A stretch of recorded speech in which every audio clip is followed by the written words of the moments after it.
So good evening to everyone present here. I hope you all are doing safe. Your families, relatives, friends, are all doing good.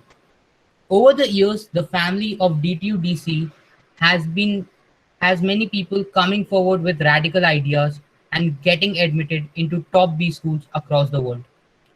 To help the current students, alumni, and their family members who aspire to study in these prestigious B schools, DTU-DC Fraternity Forum is hosting this webinar today on success mantras for admission into top B schools.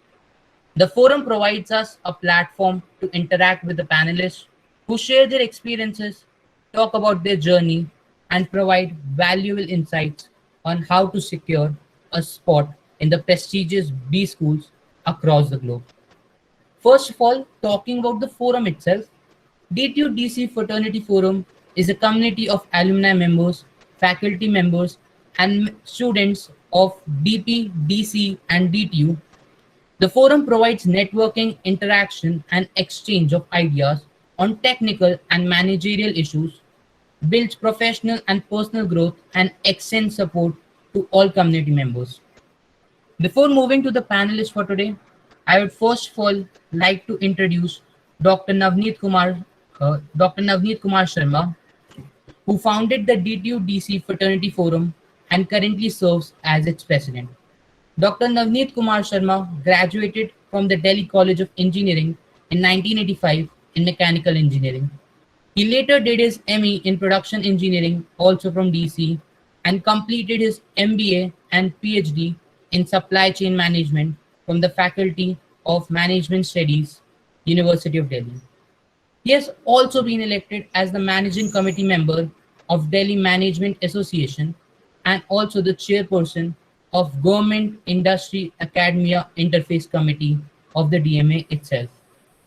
Dr. Sharma is also from the 1986 batch of IRSS and has held several important portfolios, including that of the Director, Vigilance and Impacts in the Ministry of Consumer Affairs, Food and Public Distribution, Government of India from 2007 to 2011. He was also an officer on special duty, Northern Railways. Currently, he serves as the Principal Chief Materials Manager at Additional Secretary level in COFMO, Ministry of Railways. He is also a Jyotish Acharya and Vastu Shastri from Sri Lal Bahadur Shastri Sanskrit Vidyapeeth, New Delhi. Now, I would like to invite Dr. Navneet Kumar Sharma to welcome the participants and share his thoughts on this occasion. Good evening, all of you, and a very warm welcome to this webinar. And first of all, I must congratulate our panelists for securing admission in top B schools of the world. And I am very thankful to them that when this idea was discussed with them, they were very eager to participate in this webinar and guide the aspiring students of our college. And this is a momentum occasion, as this is the second in the series of success mantras. This webinar we are holding today. Earlier we had held on 17th of February for guiding the civil services aspirants of our college, and 7 of our toppers of IAS from DTU, they came on WebEx and took up this task of guiding our younger generation to join the civil services. And this is the second in the series that we are doing for admission to the top B schools of the world. Now, Sankalp has already given you the brief background of this forum. The idea is to promote networking in the faculty, students, and alumni of our college and provide a platform for networking, helping each other, knowledge sharing on managerial technical issues. And main focus of our forum is on the students. We want to leverage the strength of our alumni for the benefit of the students. So that is the basic idea behind this. And motto of our forum is Sahyogen Sarv Siddhi. That means through cooperation, everything is possible. And representing the 3 pillars of our forum, namely faculty, alumni, and students, we have 3 hands in our logo. And in the center, we have a diya, which means to give. So our purpose is to use our collective strength for the welfare of the students and our alma mater. And This forum was founded on 2nd of June, and immediately we started working. We took up the issue of this unfortunate incident which had happened with one of our college students, the famous Shant Singh Rajput, and we took up that issue, and we are still on that job because the findings have not come, and we are pursuing that. And immediately after that, we did a webinar on Atmanirbhar Bharat, wherein we did a webinar on how to use your technical innovation for starting a successful business. And CEO of iCreate was invited to guide our students. Subsequently, we started our Know Your Alumni series, which were appreciated by DTU Times also, and on the home page of the DTU also. And we organized several other events, and today we are doing this. So I hope this webinar will be useful to the students and some of our alumni who wants to seek admissions abroad. And with these words, I thank you all for joining, and let us see the proceedings. Thank you. Okay, we can you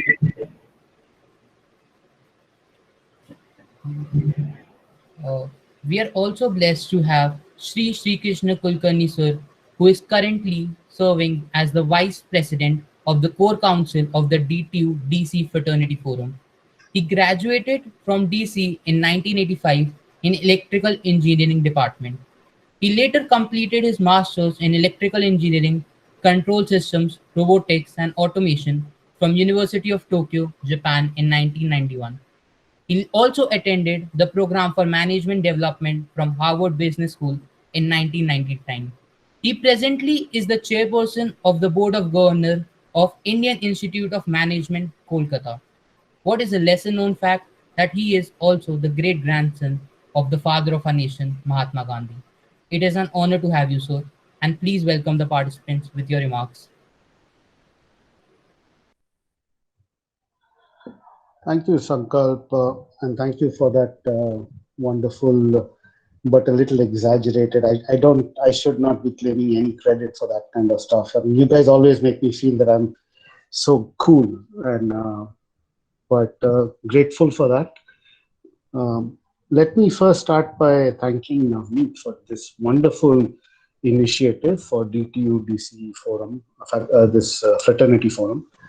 And right off the bat, actually, I would first like to congratulate, I got this beautifully designed poster from you guys, and it is so refreshing कि अपने college और अपने college के से information आए, and it was such a beautifully designed poster. So let me first congratulate Sukrit for getting admission to Wharton, Vineet for Oxford, and Aniket for Yale, Rishabh for MIT Sloan, Abhimanyu Michigan, and Nisha for NTU Singapore. Many years ago, I think just now Sankalp spoke about that I went for a executive education program at the Harvard Business School. That was just because the company I was working for said that, you've done, I was probably the youngest CEO. I became a CEO at the age of 31. Truth be told, my father didn't own shares in that company. So it was not a family-owned business. I did not own shares in the company. I was just a young design engineer who did well. And I was asked to set up the operations in India. And at the age of 31, I became a CEO, and then I ran it without any management education. Of course, my father was a professor at IIM Ahmedabad. I remember going to him and saying that, listen, I've never done a management degree. He said, you don't need one. And I said, God, you're saying this, you've been teaching there for 30 years and you're saying this. So I would like to congratulate all of you that the most fundamental degree that you have, which is your engineering degree, don't ever let it go, even if you go to Oxfords and Whartons or whatever. This is going to be your lifelong, because business schools will teach you what you can learn. The life teaches you. Of course, they put it in a nice and beautiful capsule and you'll have a nice degree. Never underestimate the power of that. I mean, I'm an alumnus of Harvard Business School, and it gives you certain things, but what DCE has given you or DTU has given you, that my, what should I call you? You guys are as young as my own son. So I would simply, with folded hands, request you guys, I won't come between you and the others, but don't ever give up. I'm especially talking to the 6 of you who are going to give guidance to others. And this is a wonderful guidance on how to take admission. Which one of you is going to Sloan? I think Rishabh, you're going to Sloan, right? What should I tell you? Many years ago, I had an admission to Sloan, but I didn't go there because I decided I'll follow a PhD in engineering. And फिर बात ऐसी हुई कि वो thesis लिखना था, and I said कि नहीं पैसे बनाने हैं. It was just as simple as that, because the family I came from, we were a very middle class family, and like all of us at that young age, you want glamour, you want money, and I didn't write my thesis. So while Navneet is a doctor, I had a thesis to write and I would have got a doctorate, but I didn't do that. So, but I had admission to Sloan. I remember going to Boston for an interview. In those days, I'd just finished a master's degree in engineering from Japan, and I didn't want to do a PhD. And so net, I feel so young among all of you. I feel so privileged कि आप लोग ये advice देने वाले हो to others. मेरे पास तो अब इतने साल हो गए कि I am not in a position to advice, because my knowledge is probably so dated that you guys will start laughing if we start talking about anything. But you know something, today's interaction, I'm so grateful they invited me. If you guys, while you're talking, any one of you, Rishabh, Abhimanyu, Nisha, Sukrit, whoever, and if you think you want to touch back as a reference as to what was the difference between when you applied and when I applied, so that the two of us can vector it to the younger kids, they will know the delta. They might know that there was probably no delta. You're absolutely welcome to touch me. I'm going to stay with you guys. I'll mute my mic and I'll be right there with you guys through this meeting. Because it is such a, and I'll tell you one more thing, and that is, this is the strength. At IIM Calcutta, I see a lot of students. They come from IITs, DCE, DTU, everywhere. But the reason the IITs tend to stand out is because they connect and they network very, very aggressive. Okay, Rishabh, Abhimanyu, Vineet, the guys, I can see you guys on the screen. Many years ago, before I joined DC, I had admission to IIT Kharagpur for mechanical, but I got electrical and electronics at DCE. And truth be told, and I'm telling you this, I am so grateful for having gone to DCE. It taught me life. Okay, and I have seen a new campus. Initially, when it was in the design stages, I have visited. I have spoken to Professor YVSR Shastri, who was involved in the making of that campus, getting that land. How many of you know that IIT Delhi, if you walk into IIT Delhi, it was actually built for DCE to shift over. The entire DCE faculty shifted to IIT Delhi. So I want to touch on another topic, and it's just that sometimes some of us feel कि हम IIT के नहीं गए थे. Drop that. There's a reason why you went to DCE or DTU, and you are no less than the best of the best. And I do have some amount of, I've been senior by 30 years, probably. I don't know. Navneet, when did we graduate? I graduated in 1985. I don't know, were you born in those days? No. So I have walked the axis of life a little earlier. So you take what I'm saying, that you're nothing less than anybody else. And later on in life, you can discount me. But आज की तारीख में discount मत करना. इसको गांठ मान लो that there is nothing less in you guys. Actually, मैं तो कहूँगा that you guys are the fighters, because DCE, DTU आपको academics के सिवाय भी कई चीजें सिखाती है. Okay, so I'm not going to say beyond this. I'm going to be in the background. And if any one of you wants to touch on the application, the deltas, I interview people for applications also. a lesser known thing that I do, but not for the Ivy League schools. Okay, just lean back, call me in, and I'd be happy to be flying number two to you guys as wingmate. If whenever you're giving some advice, okay. Thank you so much, and I'm right here. Thank you very much, and congratulations to all of you guys who got admissions. Those of you who are listening in, please listen to these young people. There is incredible experience they have, and the fact that they are sharing, giving. This is humanity at service. No Harvard, no Yale, no MIT is going to teach you that. It is our Sanatana Dharma, our background, our culture that teaches that. Never lose that. So congratulations again. And Sankalp, I'm going back. I'm getting myself muted, and I'll be right here. Thank you. Okay, sir, sure. Okay, now moving forward to the much awaited part of the webinar. Today we have 6 panelists made into the top D schools of the world, and we are proud to say that they are associated with the alma maters of all us. I would like to take the opportunity to introduce Sukrit Chadda, Mr. Sukrit Chadda, a graduate from the 2015 batch of Environmental Engineering and having an MBA admit at Wharton Business School from 2021 to 2023. Thanks, Sankalp. The second panelist is Nisha Lamba ma'am, graduate from the Environmental Engineering Department in 2014 and having admitted to NTU, Singapore from 2018 to 2019. Ma'am, it's requested that you can open your mic. Thanks, Uncle. Thank you, ma'am.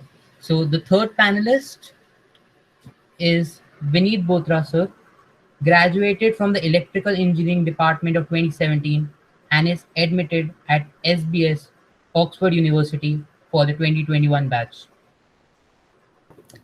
Thank you, Sankalp, and hope the students learn something meaningful out of this. The next panelist is Aniket Agarwal sir, the most recent graduate from the Mechanical Engineering Department of 2021, and he has received admit at Yale School of Management for the 2021 to 2023 session. Hey, Sankalp, thanks a lot. Thanks, sir. The next panelist is Rishabh Goyal sir, graduate from the Electronics class of 2017 and has an admit of MIT Sloan for 2021 to 2023. Thanks, Sankalp. Hello, everyone. Looking forward to answering your questions during the webinar. Okay, so our final panelist is Mr. Abhimanyu Vashishta, graduate from the Mechanical Engineering class of 2016 and having admitted to Michigan Ross for the session 2021 to 2023. Hi, everyone. Super happy to be here. Looking forward to the session. Okay, so now without any further delay, I would like Mr. Sukrit Chadda sir to take over the presentation from here. Thank you, Sankalp, for the wonderful introduction. So I hope all of you can see my screen. We have the agenda on the screen now, and we'll be going over these one by one. So before delving into the session and the details, we would again do a small brief introduction of ourselves, how our experience has been, and then we'll go into each and every aspect of the application. And towards the end, we'll open up for questions. So would request all of you to reserve your questions towards the end, or if you want to type it in the chat, that is also possible, but we would be taking them towards the end as we go through the presentation. So just to start off, I would hand over to Rishabh to begin us with the introduction. Thanks, Sukrit. Hello, everyone. Just a quick background about myself. As Sankalp mentioned, I graduated in 2017 from DTU in the ECE stream. And immediately post my graduation, I joined PwC. I was part of their management consulting team, where I worked for a couple of years, worked very closely with senior partners and leaders within PwC India to set up a new practice for entrepreneurial businesses, family businesses, private companies. And then I decided I wanted to do something more different, something more challenging, and I moved to Dubai to work for this organization called Astrolabs. It's a Google for Startups partner hub, where I help in designing and managing a lot of startup incubator and accelerator programs. So basically taking startups from ideation all the way to commercialization. I've been working here for the past couple of years and then decided to apply for my MBA. Was fortunate enough to get an admit from Sloan. I also got admits from Booth, Kellogg, and Ross. My goals post-MBA are to venture into the tech industry, going back to my roots, in a product management or tech strategy role. And yeah, looking forward to your questions during the subsequent session. Over to you, Abhimanyu. Thanks a lot, Rishabh. Hi guys, I'm Abhimanyu. Right now I'm a consultant with Boston Consulting Group, working predominantly in the social impact practice. Most of my work is around setting up education institutions, working with the government, increasing learning outcomes in primary classes. Most of my clients tend to be government clients, but also work with non-profit institutes. Prior to this, I did supply chain strategy for Telco, Bharti Airtel, working predominantly in procurement, but also materials management. I graduated in 2016, continue to rock DC swag whenever I can. I applied to a couple of schools this year. Was super lucky to get into Kellogg, Michigan, Darden, UCLA, Emory. CBS didn't like me too much, so not there. Mostly, I think post-MBA, I would like to continue to work in the consulting space, working with governments. I enjoyed working with governments. I was super enthused looking at the large machinery the government has. And if they really want to implement stuff, they really can go out and do wonders. And with the right ideas and the right governance structures, the impact that they can have a scale is just mind-blowing. And then that is something I really enjoyed and would like to do post-MBA as well. So that is where I'm at. Happy to answer all questions in the session after it. I don't know who's next. I'm Nisha, I think. Yes. Okay. Yeah. Hi everyone, and thanks for inviting us here, right? So I graduated in 2014. I think I'm the oldest panelist here. So yeah, after graduating from DC, I worked with Maruti Suzuki for about 4 years in the operations domain, right? So mostly I worked with government organizations, Haryana State Pollution Control Board, CPCB, etc., to get regulations for Maruti. And there are other projects relating to, Six Sigma process improvements. So that was a good 4-year journey. After that, I did my MBA from 18 to 19. So I think, yeah, most of the panelists here are going for their MBA. But having done that, I would still say, as Mr. Krishna mentioned, DC is still rock. So there's no any other, if you go to any country in the world, DC will still be the best college there. So don't worry about, going anywhere, etc. So while in Singapore, I worked with Tetra Pak for a while. Then I worked with Nike, and I always plan to move back to India. So that's why you don't see any more admits from here, because Rotman was also, if you say, to the safer version, if I don't get to Singapore or India, right? So these were the admits that I had, and then I always plan to join consulting. So I'm here. I'm currently working with PwC India in the management consulting practice, with closely associated with their operations and supply chain, right? And currently we are working with one of the largest FMCG in the world, creating an adoption strategy for a few of their technical products. And everyone is trying to go digital. So they have a real-time visibility products in the domain of supply chain and operations. And we are working in, getting people from all over the world to adopt those products, because those products are not mostly related to India, but these are certain global products. So currently working on those, and maybe, I don't know what holds for future. So I don't really plan too much, where I'll be going next, but currently it's really going good. And one more thing I just wanted to touch upon what Mr. Krishna said, it doesn't matter where you're coming from, IIT and DC. So it matters if you're applying to Indian B schools, to be very honest.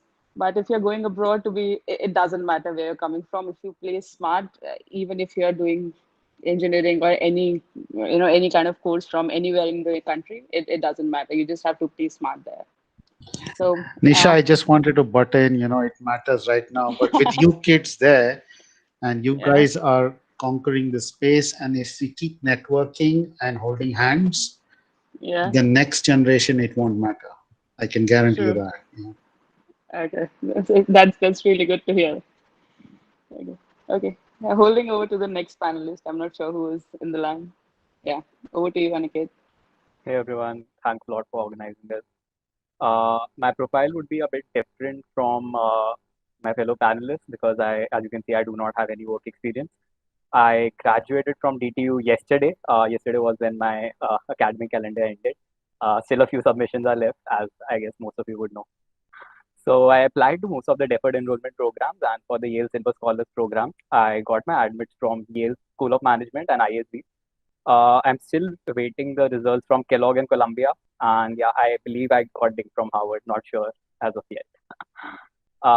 Throughout my undergrad, I have been really interested in social ventures, social entrepreneurship projects. I was pretty heavily involved in NAFIS throughout my undergrad, and I worked on several entrepreneurship ventures outside of my college as well, mostly centric on the education vertical.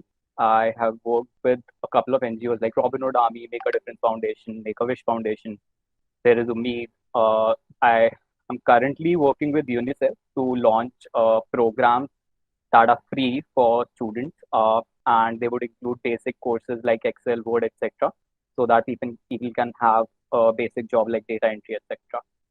And yeah, today I'd be speaking about GMAT preparation. And if you have any questions regarding deferred enrollment admissions, etc., I would be really happy to help you out with that. Thanks a lot. Handing over to Vineet. Thank you, Aniket. I hope you all can hear me fine. So I'm Vineet. I graduated from DCE in 2017 from electrical engineering. Worked for about 3 years, firstly at Reliance at their petrochemical facility, then decided to shake things up a bit, went for development consulting, worked there for about 2.5 years, working with clients such as the World Bank, Asian Development Bank, DFID. And I got admits from Side Business School at University of Oxford, and I'm currently pursuing my MBA from there. Also got an admit from Ross, got dinged from Kellogg and UCLA after the interview, so that was brutal. But yeah, happy to answer all of your questions, and I'll now ask Sukrit to take over. Thank you, Vineet. So yeah, my name is Sukrit. I graduated in 2015. So probably, yes, I'm also one of the older panelists, as Nisha said, from environmental engineering. And subsequently, like I had some interest of like pursuing finance. So I joined JP Morgan in its investment banking division. I also got the opportunity to work in New York with the bank, which was a great experience. And like getting a job at JP Morgan, I think was like purely a function of doing my engineering from DCE. Subsequently, like because I had worked with some NGOs during my time at JP Morgan in Mumbai, I decided to like work in the social impact space with Clinton Health Access Initiative. In Rwanda, so that's a country in East Africa, and like I decided that this would be a good time to try something like this, which is a little out of the box, and I thoroughly enjoyed my experience working in Africa. So like if any of you has any questions of like Africa or like how did I shift space in addition to like what we're going to talk about, happy to answer that. And so I will be going to Wharton this year. And like when I sort of like look back and reflect on my journey, I think like all throughout, from like getting my first job at JP Morgan to like getting guidance on Clinton Health Access Initiative, as well as like getting interview prep guidance, like all throughout, I was able to look on to and understand from DCE seniors who were like super approachable, and I was able to understand from them, and they would like give me great pointers on how to crack the interviews or how to like structure my application. And I hope that like with this we're able to also like reach more people, and we are actually able to like as Sri Krishna sir said, that leverage the power of our connect of DC. Like we are a pretty established institute, more than 70 years the institution has been in since its establishment. So I think like we have a great alumni base, which we should all tap into, and hopefully events like these would help us do that. So let me now start over and pass the mic back to Aniket to guide us on this part. Thank you. Awesome.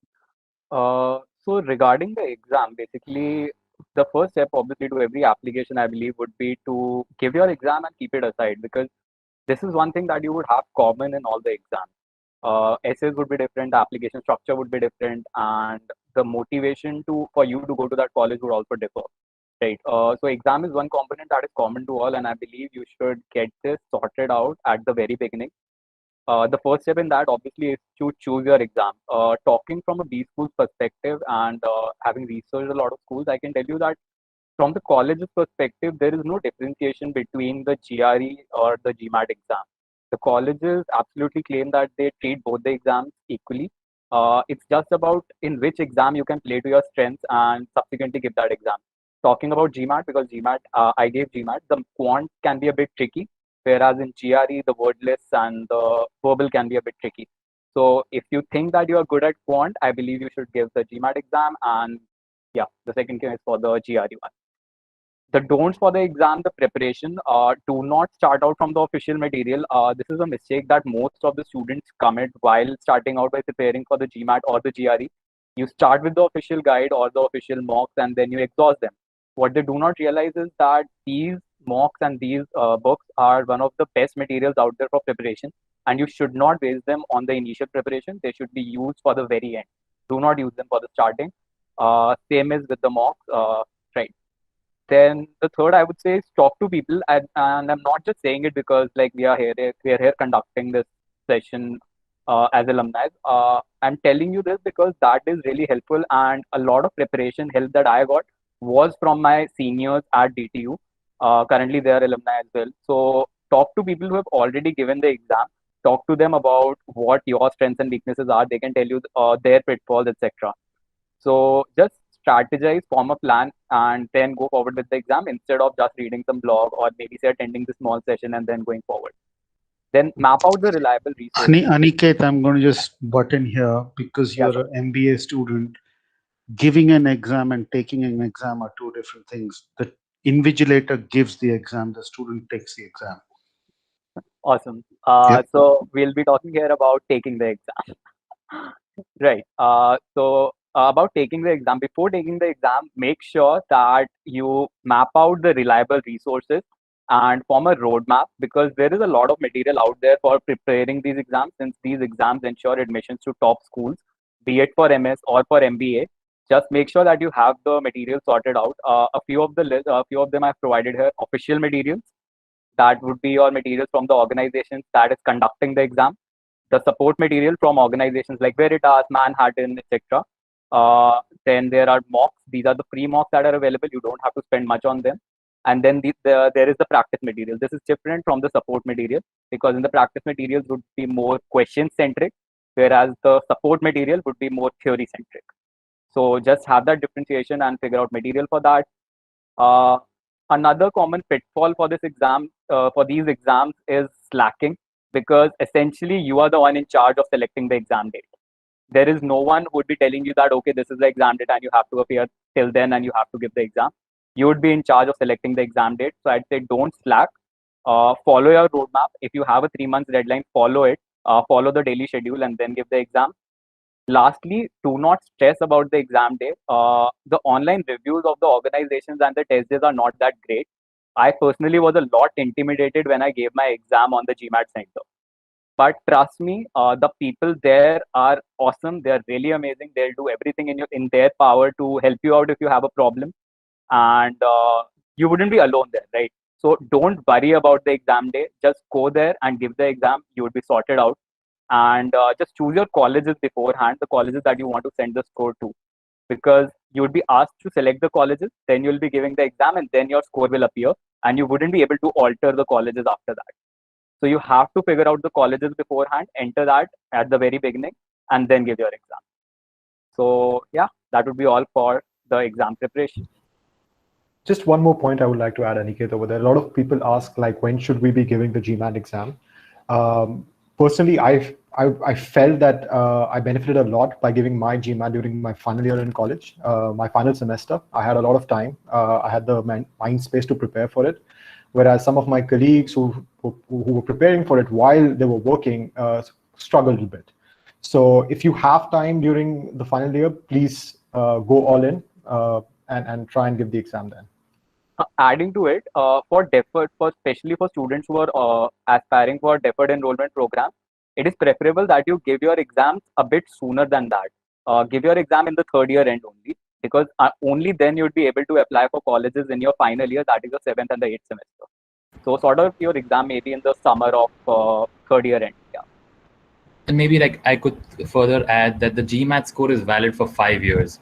So I totally like agree to Rishabh and Aniket. Like I did the mistake of not taking the exam earlier, and it was like super difficult to find the time and also like be in the headspace to start studying again, which I hadn't done for like 4 or 5 years. So totally agree. Like and given the flexibility of the exam that is valid for 5 years, and there's no differentiation if your score is like 4 years old or 5 years old or current score. Like best to give it like closer to your college days. Yeah, if I can just quickly add another point, I think all three of you have made very important points. I would just like to add that it's important that you figure out the strategy of selecting sections beforehand. So you want to start off with the section which you feel is your strong suit, because that will give you confidence of getting a high score. So it's very important that if you're focusing on quant, so it's better to start off with quant and gain that confidence.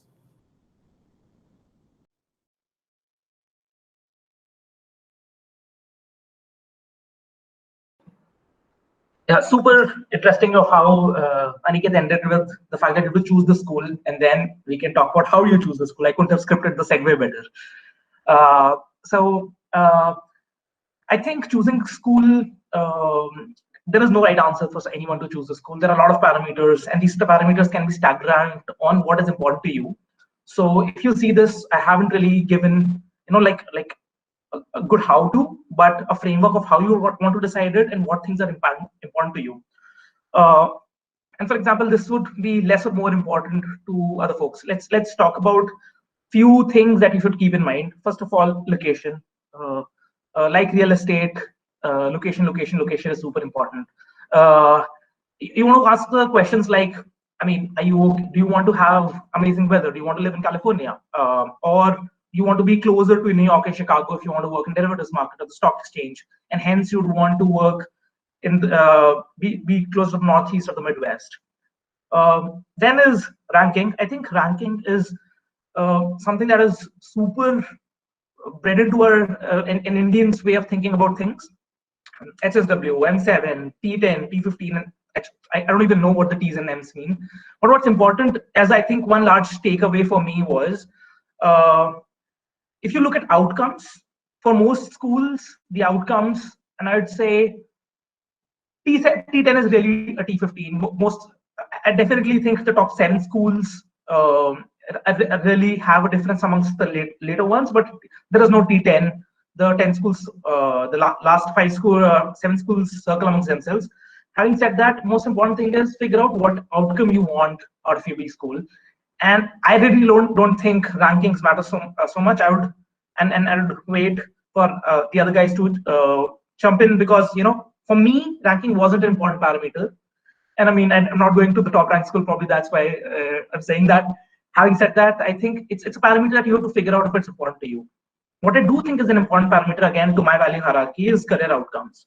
For example, if you want to have a career at the Wall Street, going to Wharton might be the best ideas. Having said that, if you're not going to Wharton, I mean, I think you'll be interviewing with all the big bulge bracket banks and all the equity boutique banks, going to any top 10, top 15 schools.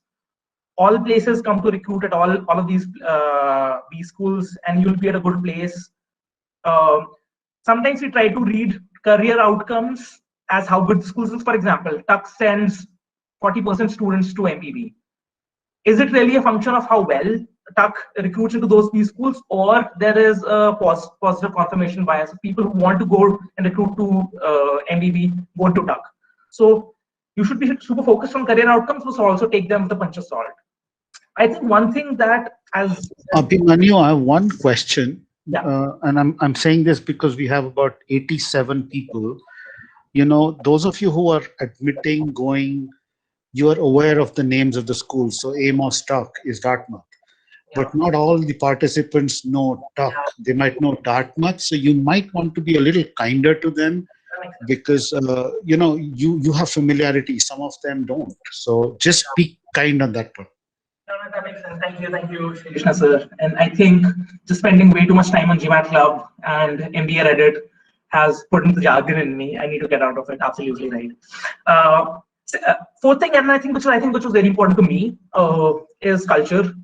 Culture. This is 2 years that you'll be spending to, or 1 year spending to a school that you go to, that you will be spending in a group of people, and the kind of people and what is the general vibe of the school is, I think, super important, because I think career outcomes for most of these schools are very, you can make out of whatever you want your outcome to be. For example, do you want a super tight community of 300 people who only know each other and you're in that school and they're super friends with each other? Or do you want to go to a public university which has 70,000 students? And so which one works out for you? I think another important thing is cost of attendance or cost of living. These also vary a lot. Indiana, for example, University of Indiana's Kelley School of Business is half the price of what you'll spend going to CBS. And the input cost, this is not only tuition, but cost of living. Scholarships is a super important thing. And I think eventually that was the parameter which guided my decision. I was lucky enough to get into schools which are similarly ranked: Kellogg, Darden, UCLA, Ross. But my decision was primarily, pushed by the cost of attendance, pushed down due to some generous scholarship I had.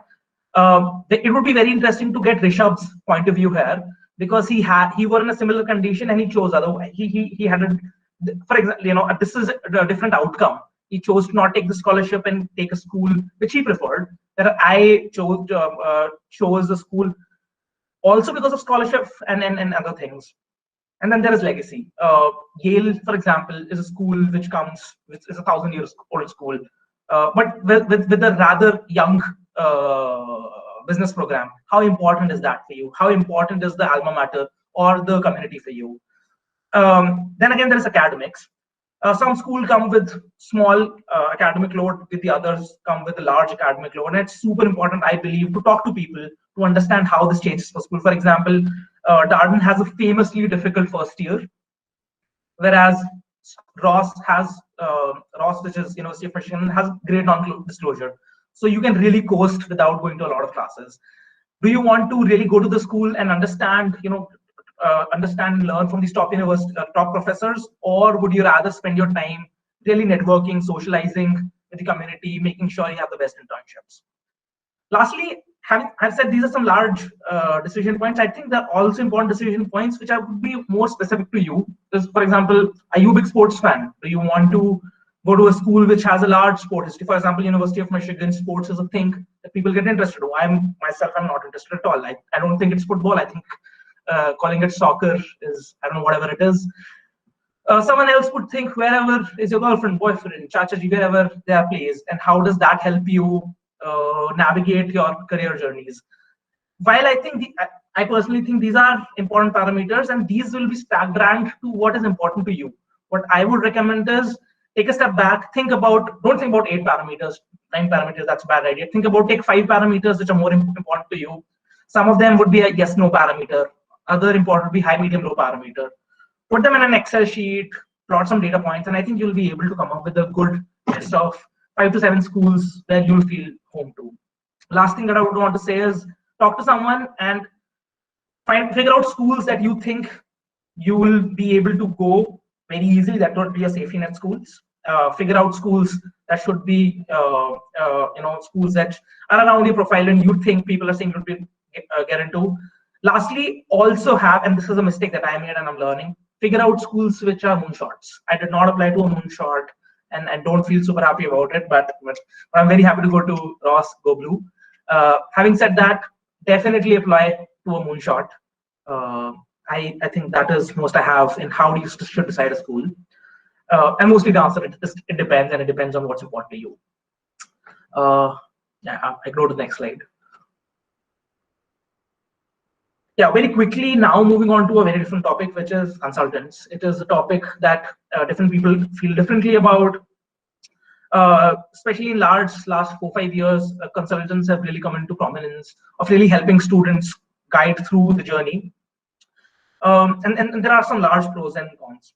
I'll quickly talk about them. I think most of this stuff is on the slide, and you can read it at your own time. Let me interject. Let me interject here, Manu. Yeah. So I don't think, at this stage when people are in, still in DC, many people understand what is the role of consultants. So maybe we can just talk about them, how they influence our applications, and then talk about the pros and cons. For sure. I think that, thank you so much for that. Thank you for that, Nisha. I think how I'm trying to build the journey about this is around what you're trying to say. What does a consultant do for you? How is it a good thing? How is it a bad thing? And if you read through the paragraph, that is the kind of sense you'll get through. So what a consultant does is someone who's helped students apply, and what they come with some amount of experience, having sent 40-50 students to students to schools already. And the most important thing that they usually do is they help you structure your MBA journey and then guide you through the specific processes, large few processes, and the other panelists will get deep dives as your resume, your application, your LORs, and your interviews. And how should you be tackling those questions? And I think the biggest, instead of nuance, I don't think they bring a lot of nuance. What they help is bring the ability to avoid a lot of blunders. They will tell you not to, instead of telling do these 5 things, and I think which is more important, tell you don't do these 10 things. And these are major pitfalls. And I think they do an excellent job of doing sanity checks and removing things out of your application which don't really help. I also think because they usually have a general strategy on how to apply to B school, they help save a lot of time. Which how does it help? Which helps you apply to a school or 2 more every application. And I don't know how important is it for you. And if for someone whose this time is important, I think saving time would be a big pro. But at the same time, what is the flip side? Because they know how to apply to a school, your application may be run-of-the-mill application. They say, okay, do these 5 things, and then you will do these 5 things, and your authentic self might be lost while you work with an applicant there. Another thing that they help do very well, which one of the things that I spoke earlier as well, is help create a targeted list. Clearly, my consultant didn't do a good enough job to push me towards a moonshot, and I hope you to work with someone who does. So they help you figure out, okay, so this is who you are, and hence you should be applying to these 5 schools. You should possibly also apply to these 2 schools at a moonshot, and also why don't you apply to these 2 schools, which will make sure that you have an admit next year.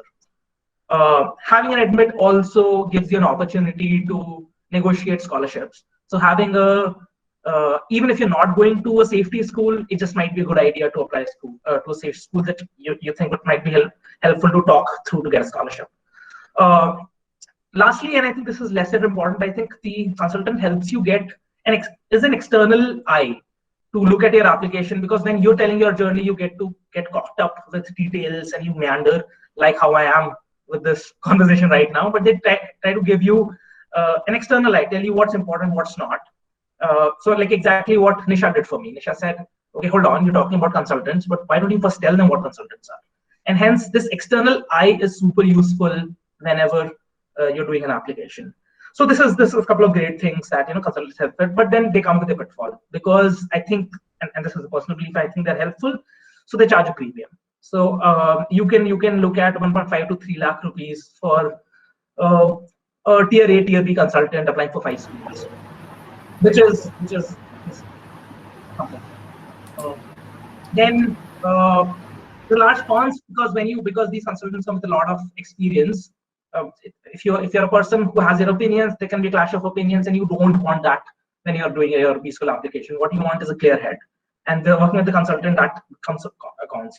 Losing an authentic self, I talk about it. That happens when a consultant is helping 10 people write their applications. It is in their interests to have a structure and make sure students stuck to that structure. And lastly, and I think it is in the same theme, and I think Aniket talked about, is when there is that you externalize responsibility. You said, okay, there is this guy, I've paid him 2.5 lakh rupees, now he will help me do it, which is not true. Consultants are nothing but externalized. They will give you pointers, but you will have to do the heavy lifting. You will have to create the 10 versions of your essays. So these are, I think, large pros and cons of what is consultant landscape in terms of decisions. I think four important questions. If you can answer these 4 important questions for yourself, I think you will come to an answer of if you need a consultant or not. A, do you value applying to a couple of more schools that then you would do yourself? Do you think that is of value to you? Secondly, do you understand the application landscape? Do you understand what are the important things? Have you attended many of such webinars and you have that sorted and you don't need someone to send you a document that says this? Do you think you are a self-motivated person and can stick to a personal, a structure of applications, which I was not. I needed someone to say, Abhimanyu, your deadline, you have to start working on it. And lastly, do you think you have that extra cash in your account which you can burn to pay this consultant, because they do come at a cost? So I think if you're able to answer these 4 or 5 questions, I think you'll have an answer of, is a consultant a good decision for you? It was a good decision for me. I also know people who've applied very, very successfully without a consultant, and they have better laptops than me. So that's great. That's something interesting. So that is what I have on consultants, and if you need to go with them. Yeah. A couple of things I would like to chime in here, Abhimanyu. What you should also be considering is, when do you start talking to consultants? Because the application cycles usually start around August. So if you start talking to consultants by June or July, most of them would have slots filled up for round 1. And you wouldn't be able to get hold of them. So try talking to them by March, April, if you're applying for round 1. Some people even start talking to them a year in advance, book them in advance, look at their pre-application prep packages, planning and stuff, if that's something that you guys want. The other thing which is also important is, like, who are the consultants, like the most preferred ones in India. Maybe we can all just tell the viewers who we worked with. So in case anyone has questions while they're evaluating consultants, they can reach out to us. I worked with Admission Gateway, Nikita Desai, and she was amazing. So in case any one of you is considering Nikita, she has her own firm now called Admit Beacon. So if you want reviews, please feel free to reach out. Yeah, no, I absolutely agree, Rishabh. I think the timing of deciding a consultant is super important. I do think March to February is a good time to start talking to people. And I think there are some people who start a year in advance. And I have a very strong point of view. I think it's useless. I think March to Feb is a great time to have starting those conversations, because the value the consultant brings in to give you structure. I really don't think you need to talk to someone a year in advance, but like you said, someone would enjoy talking to that. And thank you. And I also went with Admission Gateway. The consultant I worked with was Mansi. She was a pleasure to work with. I raise Mansi's flag wherever I can. She's amazing to work with. Super compassionate, super flexible to work around. Great. Another thing with consultants is you want to figure out someone who has complementary personality as you, which really helps not having those clash of opinions. I had a few bad, consultant experiences earlier, and finally ended up with Mansi, which was a great idea for me. So all fine points. Thank you, Rishabh. So for me, it was more about because I wasn't able to get my GMAT in time by February. So usually consultants ask you that if you have your GMAT exam or not, because the seriousness of a candidate is only visible once you have some of these things in place, and GMAT being one of the most important ones.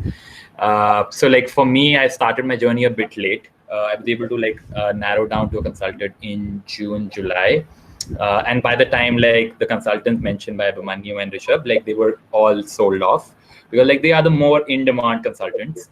So eventually I worked with Amrit, which was a great example. I'm happy to that. And before I give again, just to also contextualize the fact that this whole journey is a little expensive for sure. So there's $250 for the GMAT. Or GRE. There's for the consultants, which can vary from, as Abhimanyu said, 1.5 to 3 lakhs. And then there's finally also the flight tickets, the accommodation, and usually each school provides an estimate of what the cost of living would be. So it can vary from 100 $70,000-$80,000 to like $200,000-$250,000, like depending upon the program you choose, depending on how long your program is. It is a 1-year program, is it 2-year, where is it located? And like I think Nisha like did it in Singapore, which was like probably 1-year program. So I think maybe that would have like a different cost. The one I am going for is a little expensive. And then people like usually look for loans, etc., which like I'll pause here for now, but just for some context. Yeah, that makes sense. Thanks.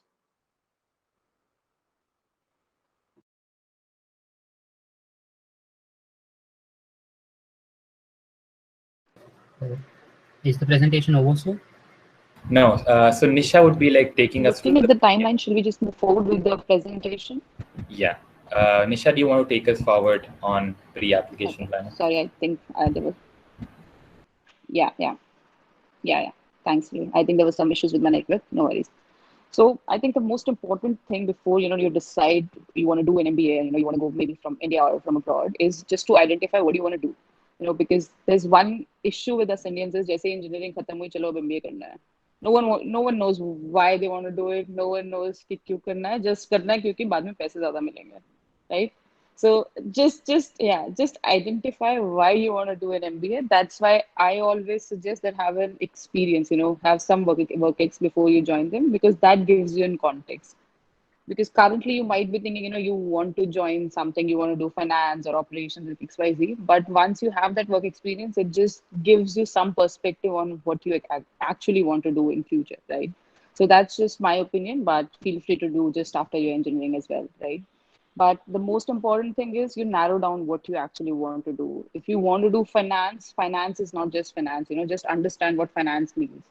Within finance, there'll be a lot of things you will, find out in which exact small profile you want to do. And once you narrow down to that, just talk to your seniors. And, as we mentioned, there's a huge alum base that we have. And to be very honest, if you reach out to anyone on LinkedIn and they see you're from DC, you just mention it and they'll be, jumping to help you out. I haven't come across anyone who's, who said, yeah, they don't have time for me. They might just schedule some time later, but they do help you out. So talk to the people who are in the similar profiles.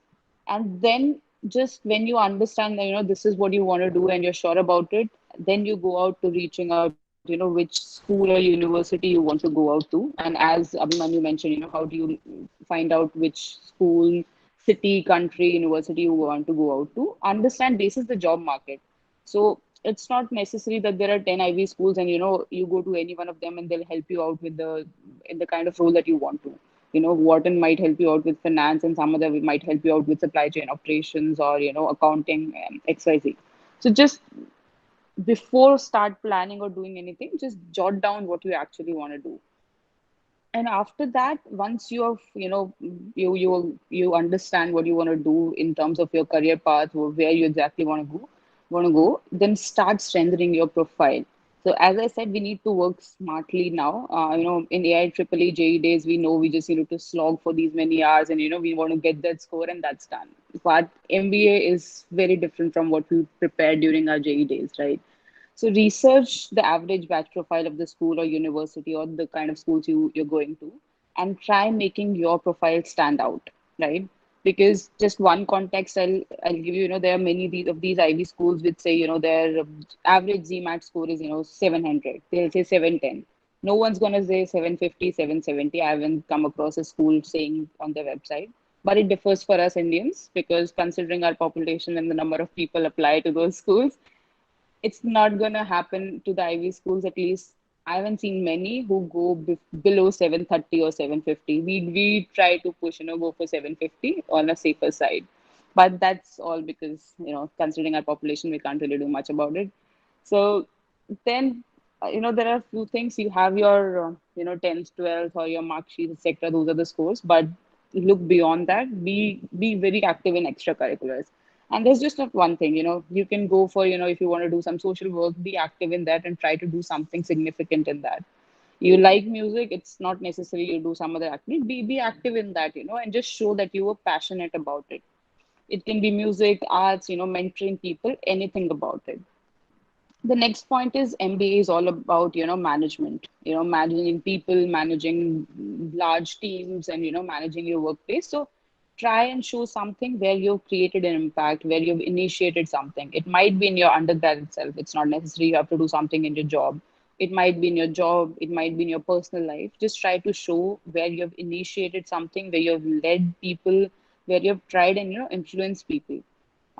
Being done my MBA 2 years back and working in the industry again, I can say the most difficult thing that you have to do is manage your stakeholders and manage the people around you when you're working in a team. Learning about skills, be it technical, digital, operations, manufacturing, you'll learn it. I mean, the kind of background that we come from, engineering has already developed your minds to learn those things quicker and faster. So it might take you 3 weeks, a month to get those technical skills, but the most important is that you need to show that you can manage your stakeholders and you can manage people there. And then definitely the one thing that business schools, especially abroad, they look for is that you work with diverse backgrounds. Because in your MBA, when you'll go about, there's not going to be one assignment, okay, go do this and submit it by tonight or a day after or a week after. You'll actually have to work in teams. So all your projects and assignments will be in teams, and we're going abroad. It's not only going to be, it never happens, that 5 Indians आ गए बैठ के उन्होंने assignment करके खत्म कर दिया. That's not going to happen for you. It's going to be people from diverse background, and you'll have to work with them and you'll have to influence them, right? So it always helps if you can show something that you've worked with people of different cultures and different backgrounds. International experience definitely is a plus, right? So even if you've gone out and maybe it's a small stint, but it's definitely is a plus. And then again, if you've written in your essays that your long-term goal or career path is you want to work something in supply chain, or maybe you want to work something in finance or investment banking, just show certain projects that you've done in this similar field. Considering the background that we have, before MBA, it might not be that you've done the exact thing, but just try and see something that's similar to it, so that you can justify how you will be successful after your MBA in that certain role, because you have a certain background to it, right? So that's sort of all that comes to my mind right now. But I think these are the certain important topics. And if you have any more questions or queries, feel free to reach out to me on LinkedIn. You will have my LinkedIn IDs in this presentation. Yeah. Thank you. Thank you, Disha. Those were some really helpful points. I'll now dive into some of the nitty-gritties of the application. So when I say the word resume, the first thing that comes to everyone's mind is a drab, black and white one-pager document with tedious details. But it's a very important component of your application. It's your first chance to make an impression in front of the school's admissions committee, because they don't know how awesome you are. And that one pager is very important to convey your experiences, your life story, what has led you to this path, and what do you intend to do after the MBA. So it's very important to flesh out some stories and achievements that you think are relevant to you and which have made a difference to your lives and to those around you. So these can be from your college days, from your professional environment, as well as your extracurriculars, or even your hobbies, as Nisha mentioned. It's very important to convey those stories through impactful words like evolved, conceptualized, spearheaded, led. These are the kind of keywords that interviewers look for. And coming to building a template. So once you have those stories and those instances fleshed out, it's very important to organize them into key headers like educational qualifications, work experience, some additional information that you want your interviewers to know about you. And it is very important to get feedback from your peers, from your friends, anyone you trust, your seniors, your professors, who know you better. So they'll be able to guide you on how to frame those sentences. Because telling that whole story in 1 or 2 sentences will make all the difference for your application going forward. And try to fit everything in 1 page. Some schools have different requirements. They allow for 2 pages as well.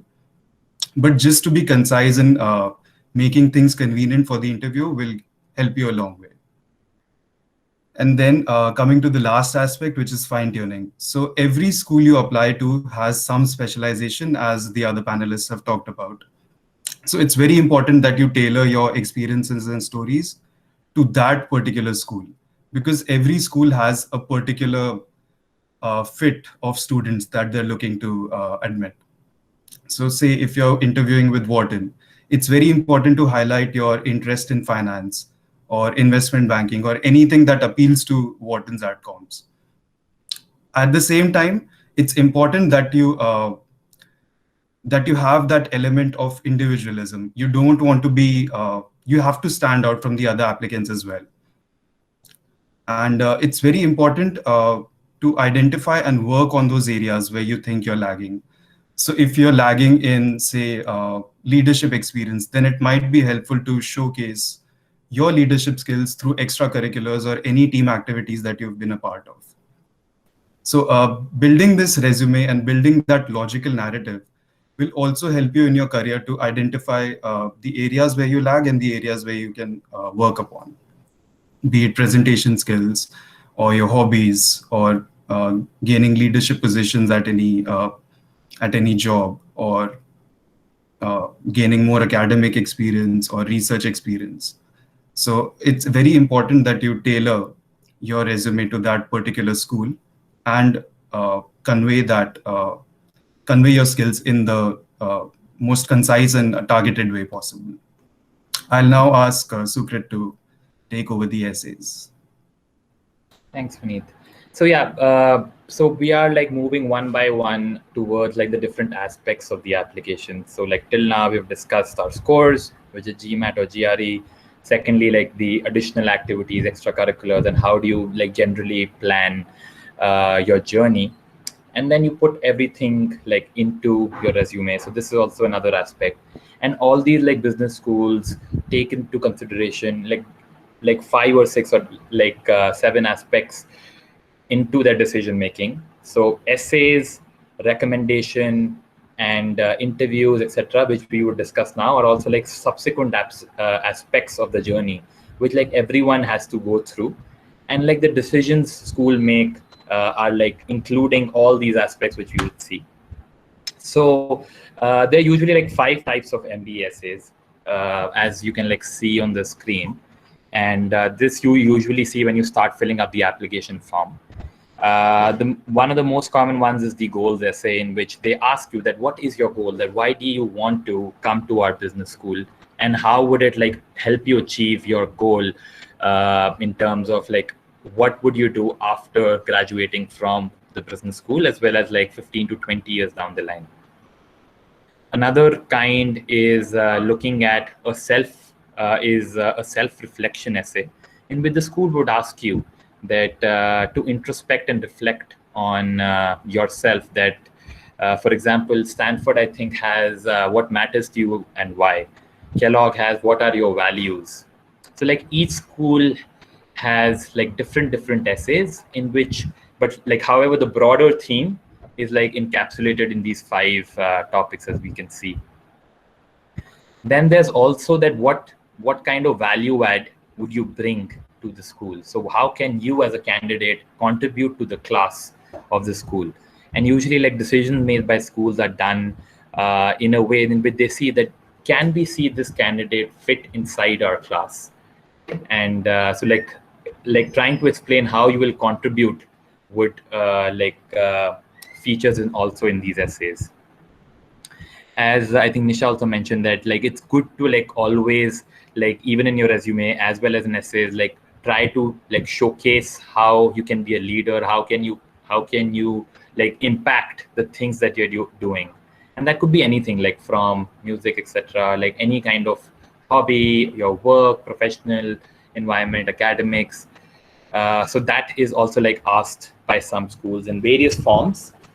And then lastly, there's this new one which is called a video essay, in which like they try to see how your body language is, how can you communicate with the people. I think like schools like MIT, Kellogg have something like these. And we're happy to like go into details of like these essays or anything else in the question answer section. The next aspect is also that how would you select the recommenders? So just for context, in the application, usually in every application, the school asks for 2 recommendations in which they ask some standard questions to all your recommenders. And usually there are 3 standard questions, which is 1, what your interaction has been with the candidate, how is the performance of the candidate in respect to others, and thirdly, what is the most important feedback given to the candidate, and how does the candidate respond to that feedback. So these are usually the questions asked, and what the school is looking to see from this is in the various environments that you are contributing to or are you involved in, how are you behaving as a individual performer, as a team performer, what's your contribution to the setup. And I think what worked for me at least was selecting the recommender on the basis of the table on the right, in which usually these are the 5 or 6 core skills which one candidate needs to show to the management program. So leadership, teamwork, analytical abilities, your interpersonal skills, how can you overcome obstacles, and if you're able to take initiatives as a manager. So whenever I started selecting my recommenders, I tried to see that I need to get all these 6 characteristics of mine be portrayed through these 2 recommendations. And now I could chalk out and map out that what kind of stories do I have with respect to each recommender, and where do I need to fit. It's not necessary that one recommender should have 6 stories covering all of these, but something like a 3-3 mix in which one recommender is showing this and the other recommender is showing a complementary set of skills for you, so that overall you're not wasting any aspect of your application, as well as maximizing what you're able to show for your candidature. Just one more point I have to add in the, choosing your recommenders is, don't try and choose, both the recommenders as who you're working with, maybe your managers, etc. Try a mix, maybe one of you who you've worked directly with is your manager, and maybe second one can be some client of yours, right? If that client or some third party where you interact with, if they are someone from a different country, that's also a plus. And if you don't have such people who work in a different geography altogether, you can have someone in the same country as well, but try to get a mix there. Don't try to have both the managers who you work directly with. That's it. Yeah, I think I'll also Go ahead. Go ahead, Abhimanyu. Yeah. So in choosing recommenders, I think there's a general sense, and I think it's a fallacy, that top of the food chain is the best idea. If I'm working in a company, the best person to get a recommender is the CEO. I don't think that's true. I think the best person the best recommender is the person veracities of what they're saying is checkable. Who you are in their circle of influence. So it is best to be talking to people, getting recommendations from I think most definitely do not miss your manager. Definitely get. And second one, like Nisha said, figure out someone who brings up a marginally different point of view. That could be a client. A client could be an internal and external client. For example, if you work in supply chain, is there a technology client who's internal to you, or an external supplier? But choosing someone, and it's just inherent to us that CEO's recommendation is the best. I don't think that's true. I would just say that if you decide to go with the CEO or someone top in the ladder, in fact, it might be viewed negatively, because then your recommendation won't be seen as truthful or honest if you haven't directly worked with that person. So try and get someone, as the panelist said, who you work closely with or who's influenced your work. So if you can go to the next slide. Just a bit on the recommendation front. I'm really sorry. Adding on to what you mentioned, that don't go for top of the food chain. You can go offbeat as to not doing anything conventional. I chose my recommender was my college senior. So she was essentially just 1 year older than me with 2 to 3 months of work experience in the job market. So you can go like that, but obviously give weightage to the content that the recommender can write for you rather than to the position that they're holding. Yeah, just another quick point before we move on. I would like to give this advice that please don't write your recommendations yourself. The interviewers are way too smart, and it's very difficult to alter your style from your essays to your recommendations. So please don't try and do that. It comes off as very inauthentic. So yeah, just a piece of advice.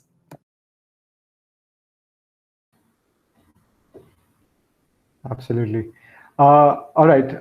Once you're done with your essays, with your resume, one of the most critical parts of your application is the form itself. And the reason we say that is because there is a lot of space here to convey information that is not conveyed in other parts of the application. So use it strategically to convey that information. It can be achievements, it can be added information that is not covered elsewhere. So we'll just go quickly with some of the key components of the application form, the job description. So a lot of the applications ask you about, like, what do you do in your current job? Now, the tendency is to give a proper job description, like I create proposals, I deliver management consulting projects. But try and avoid dry speak. Try and bring some energy into the way you write. It just shows a different character about you. So, for example, if you're a pre-sales solution consultant who drafts proposals for clients, instead of writing that I draft proposals, what you can position this is as, I combine my strategic thinking and analytical thinking to create compelling solutions. It's the same thing, but it just comes across in a more impactful way. And the second thing is reason to leave. So if you have like 2 or more employers on your form, there's a section there to mention why did you leave a particular organization. Most of us leave organizations because our job sucks, our manager sucks, but we're not allowed to say that. Be smart about it. Give a positive spin to it. Tell them about how your next job was more motivating. It gave you a bigger platform to create impact.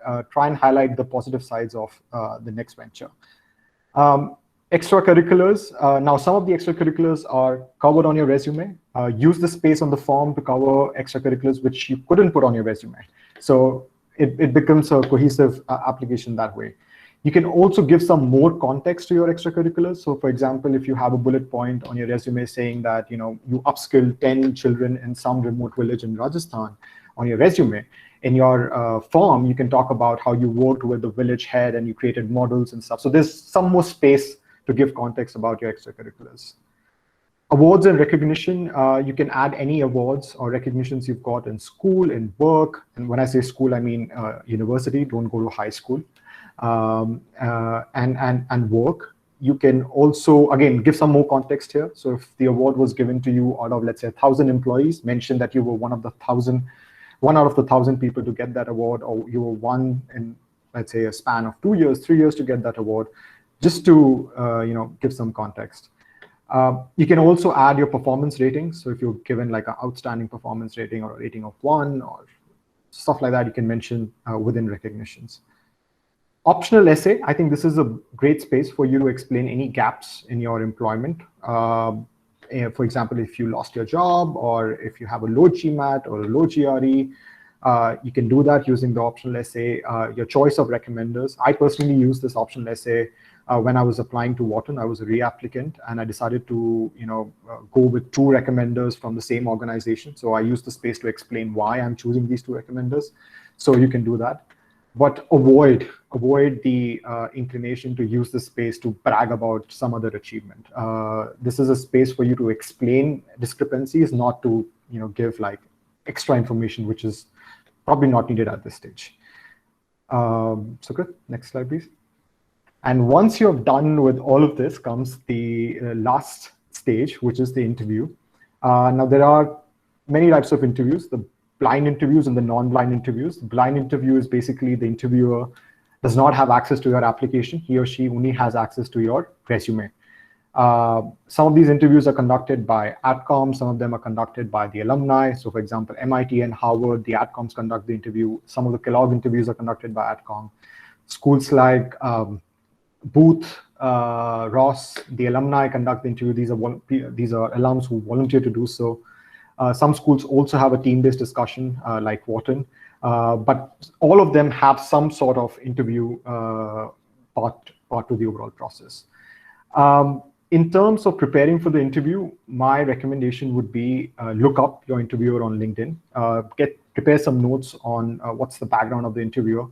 Your objective is to have a good conversation. This is not a job interview. This is an interview where you want to talk about your strengths. You want to talk about what value you will bring to the school. You also want to know more about the school, right? So you want to have a good conversation.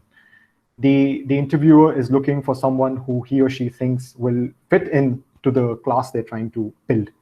So for example, my interviewer was a second-year student, and I'm giving the example of my Chicago booth interview, and he was a product manager in a genomic startup, and I had done some work with a gene tech startup in Astrolabs. So I brought that up during my interview, and I had a good conversation around that with him. So these are points that you could factor in. Most importantly, know your resume in and out. That's the most important document out there. Anticipate what questions can be asked. Could be around like, okay, what work did you do in a particular project? Okay, you were working in this particular industry. Can you tell us a little bit about this industry? So wordplay, what the interviewer can ask you. Some of the common questions that are asked in the interview are, walk me through your resume, why MBA, why a particular school, what are your short-term goals, what are your long-term goals? And I think there's a lot of advice available online on how do you structure your answers for these questions. There are a lot of behavioral interview questions as well, like tell me about a time you failed, tell me about a time you led a team, tell me about a time you faced an ethical dilemma. And you need to prepare a lot of stories or anecdotes from your experience to answer these questions. So come prepared with at least 1 to 2 stories per behavioral interview question. And you can see there's an exhaustive list of behavioral interview questions online that you can refer to. The next point I would say, you should also try and customize your answers and your stories for the school you're applying to. This is something which Vineet also mentioned. When in your resume, you try and customize your application to the school. So for example, if you're applying to Kellogg, you would want to talk more about your team collaboration stories. If you're applying to Booth, you would want to talk more about times you worked with data and you analyzed data and you did some rigorous analysis. So try and customize those answers. Lastly, towards most of these interviews do ask, like, if you have any questions for them. I think it's a great opportunity for you to show interest in the school. Come prepared with 2 to 4 questions to ask the interviewer, and try and ensure that they are genuine questions, not like, how many majors do you have in your school? That's information available online. You wouldn't need to use that time to ask the interviewer that question. And just keep a mental note of the most important stories, the most important achievements that you want to tell the interviewer. So by the end of the interview, if you feel that there are 2 or 3 stories that are left out, you can always just say that, hey, I would also like to tell you about this experience, and this is how it's going to add value to the particular school. Give structured answers to all your questions. You shouldn't come across as someone who's all over the place. So for example, if somebody's asking you, why do you want to apply to, let's say, Kellogg? I want to apply to Kellogg because of 1, 2, and 3. 1, it's a good school for collaboration, and I thrive in that environment. It has a technology concentration, and my goals are to get into tech post MBA. And it has a particular club that I spoke to the president of, who mentioned that they're organizing some activities which I could benefit from. So answers in 1s and 2s and 3s. Try to add as much structure as possible to all your questions. Do practice, mock with your friends, mock with your colleagues, mock with your consultant, but don't over practice. Your answers should not come across as rehearsed. You want to sound natural while speaking. So don't come across as over prepared. And finally, just drop a thank you note to your interviewer. It doesn't cause any harm. This is a sweet gesture, and that's about it from my end.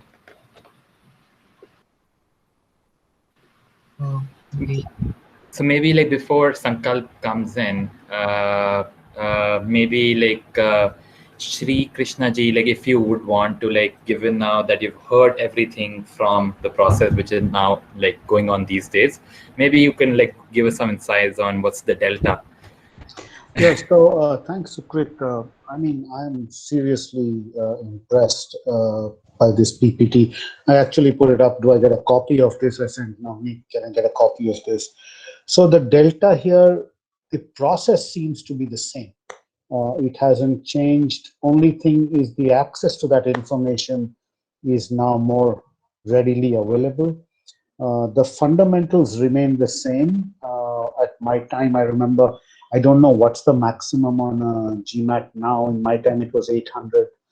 And I think scoring, we didn't have these reference points. We didn't have seniors to talk to. So I remember we used to target something like 740, 750. But I don't know what's the deal now. Essays was a very, very big thing.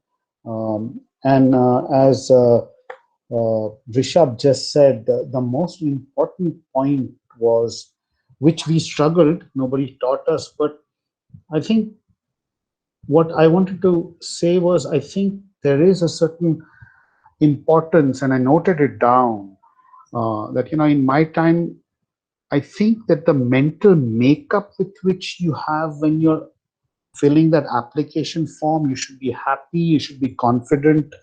These intangibles, I think, must be mattering. It mattered in my time. I am sure, I'm willing to wager that each of those 6 of you guys or 8 of you who are here today, you must have been happy kids when you were applying. You knew that you will get it, you'll crack it. Confidence works. Nothing succeeds like success. This was the mental. So at my time, when we were trying for these big names, it was very important that we were happy, we are confident. We cracked the GMAT because there was no charted territory. We didn't have too many seniors going into business schools. And actually, when I was there in DC, we did have people going even to the US for admission to graduate schools, but that was very few. A large part of my class went to government jobs, like whatever you name them. I don't want to get into that. So answering your question, Sukrit, the delta, I think it's very, very little. Only thing is that it's now become pretty much a science, at least in India. I don't think it was the case in those days. It was, maybe.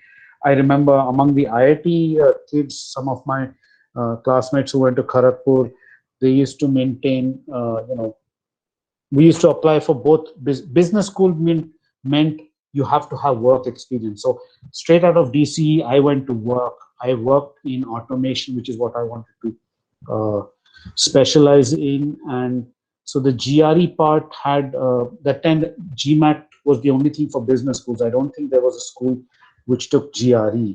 And you guys have captured everything. So I had a choice between MIT, HBS, Yale, and then you had to study HBS. I chose HBS because it was something which was very attractive. MIT had a tech background, so MIT was closer to me, and I got admission there. Yale was a school you go to if you're interested more in public policy and that kind of stuff.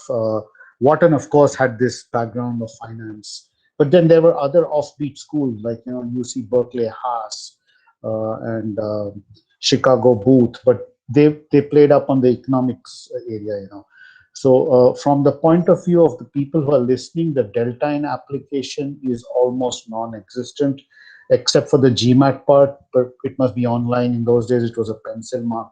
You made a mistake, one shot, and the whole thing went wrong. So I don't know how it is. I heard it's all online now, and you have to go to a center. But the recommendations are very, very critical. I would go with the same thing. Don't go for the top guy. If you can have somebody who you directly worked with. So I don't know who was the one. I think, who was it? I think Vineet. Vineet is the one who was capturing an Abhimanyu. One of you used a beautiful word, and I captured it I wrote it down. If you can be in that person's sphere of influence, that's a very well captured, and that is critical, because to somebody who's reading the recommendation, there has to be a sense of how much to believe. Everybody wants to be the best person, So, and again, I think it was Rishabh. I don't know who, or Sukrit. I don't know. One of you said that for heaven's sake, don't write your own recommendations, and that is true, because when you start writing essays, your style is evident. And if the same language is coming through in the record, and I can say this, I didn't know this when I was applying, and you guys have picked it up and dialed it, which is so beautiful. I can say it in hindsight of 30 years of experience because I have probably interviewed more than 2,000 people for jobs and read resumes. So it shows up. And I'm sure if I'm not stupid, the admissions committee definitely isn't stupid. So it's a beautiful point you guys brought up. I had one more question, and that was, if you guys could share the consultant URLs, because, somebody said Mansi, somebody said Amit, somebody said Nikita. These are familiar names to you guys, but not to the people who are listening. And while you guys were talking, I was Googling and was trying to see, there's a ton of consultants out there. And, if I know that some senior from my college used such and such consultant and hit success, that's a reference point against which I can then start, deciding whom to go with. If I didn't have the benefit of you guys, in my time, there were no consultants, absolutely zero. We used to go to the United States Educational Foundation in India, go through a big book and then choose like that. So, but now you have consultants. And of course, you said they take 1.5 to 3 lakhs out of you. So those are negatives. But if you guys could give those who are still listening on to this a ref check that these are the consultant URLs and we hit success with that, that would be an excellent thing if you could do that. There is one more point I had written down. Wait a minute. Yes, and I think the difference again in this time, the delta is you guys have an ability to now work internationally. Or even if you don't work internationally, I think with this video conferencing and technology, you could. If you could have recommenders who are from different geographies, I'm sure that stands out. So that is a beautiful delta, which didn't exist in my time. I don't know if I've been able to capture all the deltas, but there's not much significant, but some of them were non-existent. So it becomes a delta during my time. Thank you. Thank you, Sri Krishna, sir. Over to you, Sankalp. Thank you, sir, for your insightful thoughts. And I must say that it was a very nice presentation by the panelists. Now, going forward, we request our panelists to answer some questions that we have compiled from the participants. Okay, so the first question is that work experience nullify low academics or vice versa in situations?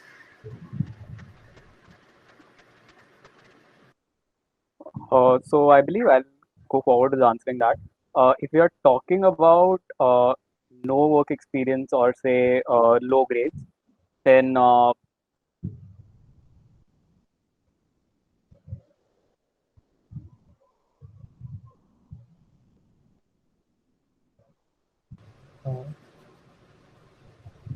it would be great if anyone else can continue the answer. Sukrit, just pick it up, and I think we lost him. Just one of you guys pick him up. Yeah, it's a no-brainer. You guys can answer that one.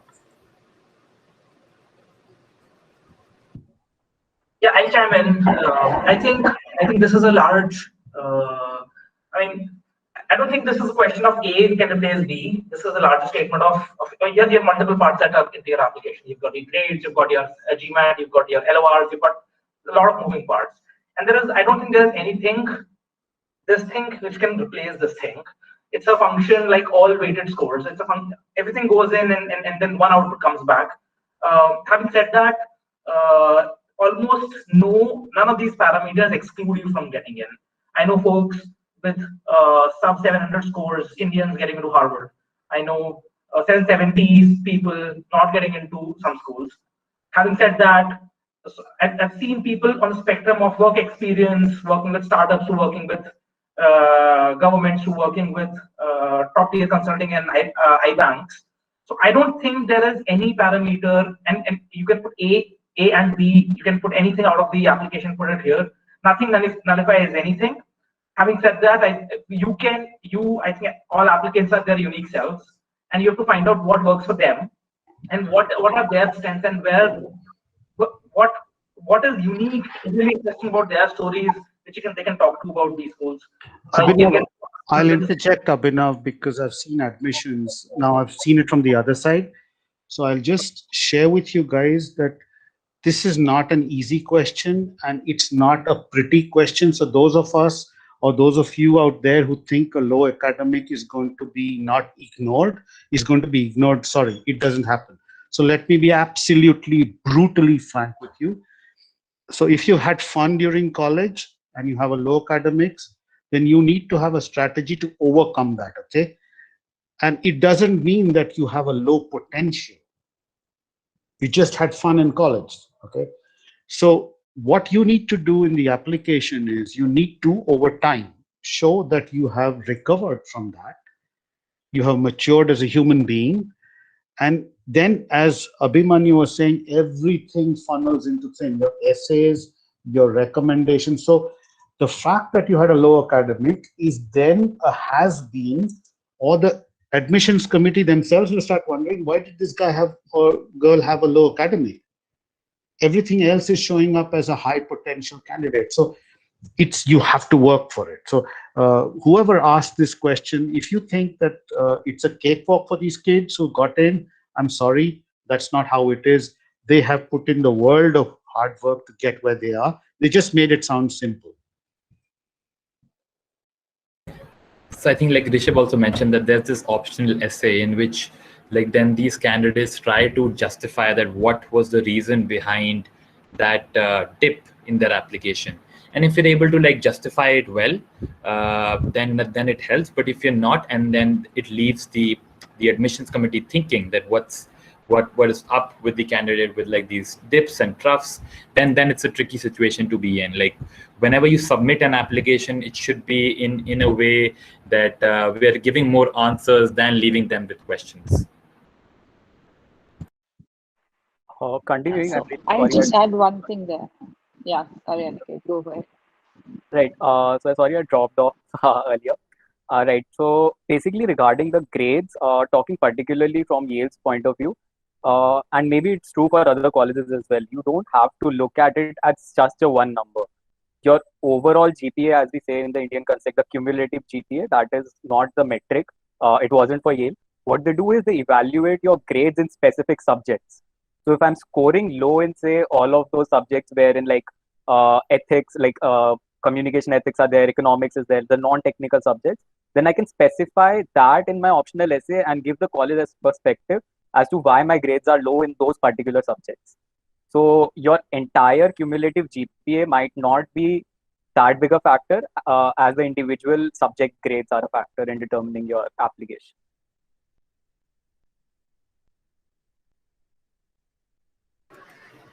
Okay, that was very well answered. Now, moving on to the second question is that if someone is planning to have a career in India, then what makes more sense, doing MBA from abroad or doing MBA in India? Secondly, how do these two differ in future scope, studying in B school in India or B school in other foreign universities? Okay, I'll take that up. So you're saying that if people want to work in India, should they go abroad or should they do the MBA in India, right?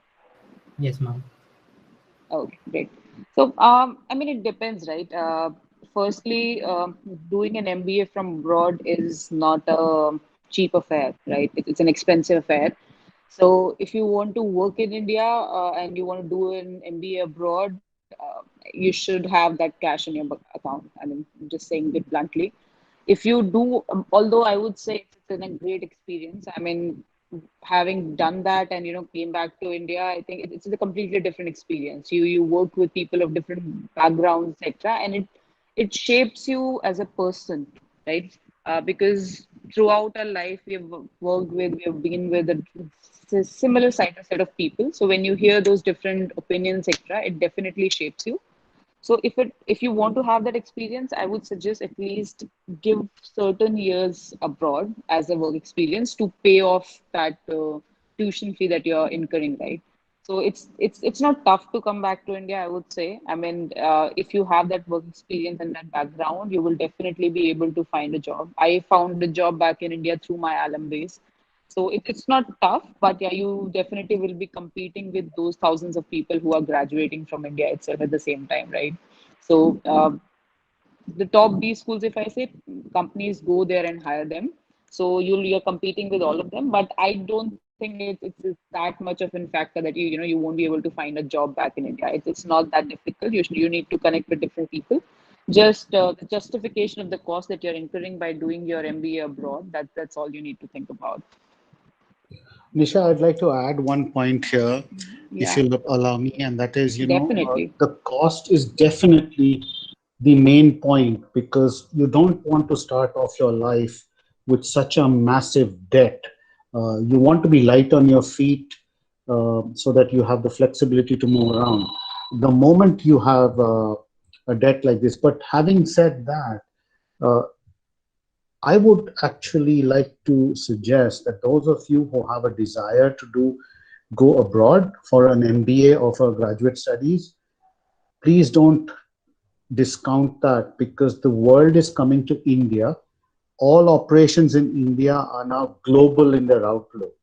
So if you have that experience, and in a class in, say, Yale or Ross or wherever you're going, the diversity of that class is definitely more than any IIM. I can guarantee you that. And if I was to be an employer and I had a choice between this and this, the only reason you go to an IIM is because they crack the cat. That's about it, nothing else. But at the end of the day, there's no one job position. If Nisha and an IIM kid joined up, Nisha, with her global experience, over time will overhaul. I'm not saying an IIM child or a student will not, but they will have an handicap of what Nisha has. They don't have that.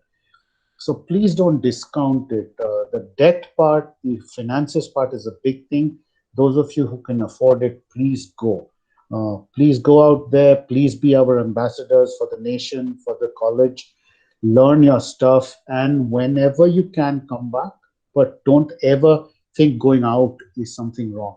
This is my feeling 30 years down the line. Okay? I think I would like to take a little contrarian view, if I may, on both how Shreesh sir and Nisha played this. On both points, I think there's a lot of value to study in India, and there are a couple of things. If you're solving Indian problems, contextualizing them into in an Indian classroom is valuable. And I do think Indian B schools are doing a great job of taking that Indian context and adding up the global exposure. That's A. B, I think there is a lot of value in growing your career in India when you have a very strong alum base. I would continue to say, the great schools here, but even an IIM Ahmedabad alum base will continue to be stronger than a Wharton alum base or a Michigan Ross alum base or a Yale alum base in India for ages and ages. And I do think an alum base is a very strong value, and then this conversation is an example of that. And again, a contrarian view on how much money does it take. I don't think you need the money in the bank. I definitely don't have the money in the bank, and I do think and I look at it as an ability to pay off loan instead of the dollar value. I do think paying up 25-30 lakh rupees in Indian MBA, I'd spend about 3.5 years getting an Indian salary and paying that loan off. And I do think I'll be spending $200,000 in a US MBA, and I would take the same amount of time paying that loan off. So I don't think the dollar values are comparable. I definitely don't have this money in my account, and I still do think Definitely Abhinandan. So what I meant was that if you want to come back just after doing your MBA, then you definitely need that. But yeah, if you're ready to spend a few years there and pay off that loan, I mean, it's completely fine. It's not that a huge burden, to be honest. Nisha, this is a beautiful debate. So I'm going to counter Abhimanyu. He had a contrary view, so hame contrary dena hi padega.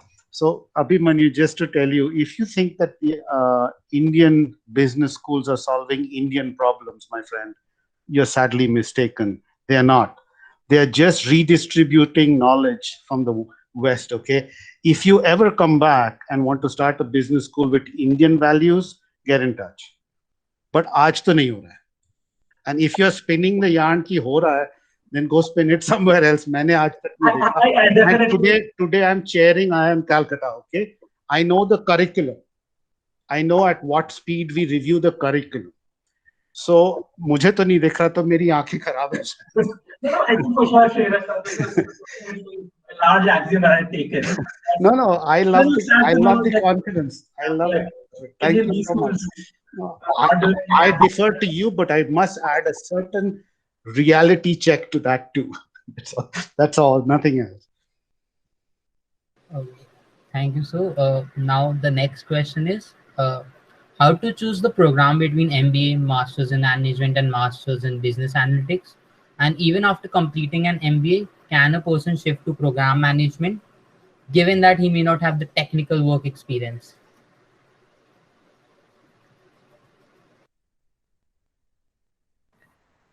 I can take the second one. I think program management is more about structured thinking, and same is the case with product management and consulting for that matter.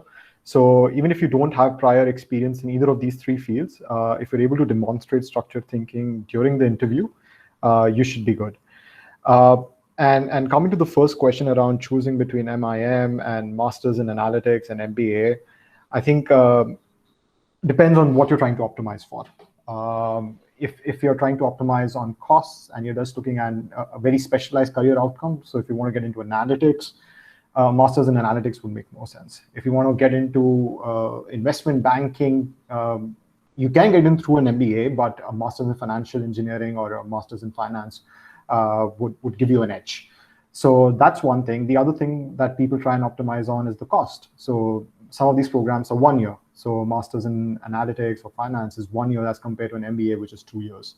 So your cost of attendance, especially the living cost, simply doubles if you're going for an MBA. And happy to get thoughts from other panelists on this. Yeah, like I would like totally echo Rishabh's points. Like basically, like one way of like going about this would be to see that what kind of a job do you want to do post your degree, and then like try to rechart and see that what are the ways of going through that job. One could probably also be just like continuing in your role or applying to that role from your job, and then the other one could be through an MBA, MIM. So like it's good to see what are the different routes available to reach that goal, and that would give you like inherent clarity also when applying, when whatever you're applying for. Cool, good enough. So the next question is it possible to get a deferred MBA program if we start the preparation in the final year of college, say August 2021? Right. So talking about deferred enrollment programs, a lot of the deadlines regarding the programs are somewhere in March, somewhere in the end of March or say early April. ISB's deferred enrollment program that allows you to apply in the pre-final year as well and in the final year. So maybe if you are already in the final year or just going into the final year, you can possibly apply for ISB. Otherwise, the other colleges would have already passed the deadline. If on the contrary, if you are going to graduate in 2022, then starting out in March 2021 would be a really good place to be in, because you can sort out your GMAT in say 2 months, then look out at your profile by the end of August and start sending the applications for Yale and Stanford by November or December, and for the other colleges by March. So yeah, that would be a good place to be in. But if you're already in the final year, I believe the deadlines have already passed. Okay, so now one of the most important questions I believe is in order to build massive businesses and like massive business careers, do you really need an MBA in today's age? Is it really that relevant? Not at all. So you definitely don't need an MBA to start a venture of your own, or if you want to start some business, etc. You don't need it. MBA, I'll just talk about from my experience. MBA gives you a structured thinking, as as Rishabh was there. It makes you think in a certain way. Uh, During your course of your MBA, interact with many people. And there's people always say MBA करेंगे तो पढ़ने को क्या मिलेगा? People say finance, etc. It's not. You study almost everything. The certain schools do offer some specializations in the second year, but it's generally you study from accounting, finance, supply chain. It's a mix of everything. So it just gives you an overall view of a business, or how do you think, how do you solve problems? You solve too many case studies, etc. So it might give you an edge if you want to move up the ladder in any organization. It definitely gives you an edge there.